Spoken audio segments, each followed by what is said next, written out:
Matapos ang klase ni John, dumiretso na siya sa terminal ng bus sa Governor Park Road makauwi lang sa Villasis, Pangasinan. Anya, kagabi pa niya inhanda ang kanyang mga dadalhing bag pauwi.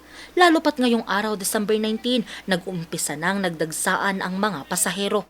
Ayoko lang po talagang maipit sa maraming pasahero po kaya ngayon lang po akong umuwi. Inuwi ko na po lahat ng gamit ko tapos next year balik ko na lang po dito. Kailan po ba ang balik natin? January 12 po kasi yung klase po ng school po namin. So ayun po.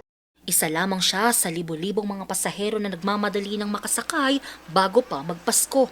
Dahil sa dami ng mga pasahero pa uwi ng Pangasinan at Central Luzon, ang mga bus companies tiniyak na dapat agad makasakay ang mga pasahero. Yung sa ngayon po, ang dating po ng pasahero, pabugso-bugso pa lang po ngayong umaga. Pero pagdating po ng hapon, talagang madami tulad po kagabi. Start po ng 4 o'clock hanggang 11 na ng gabi na ubos yung pasahero.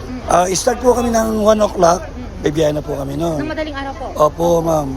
Every hour naman po yung mga biyaheng Manila namin. Tapos yung local route po namin, start po kami ng 2 o'clock, every 30 minutes po yun.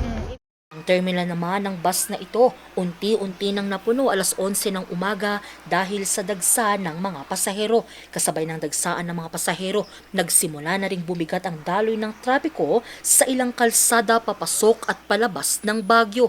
Ito'y sa pagdagsa naman ng mga turistang magpapasko sa lungsod.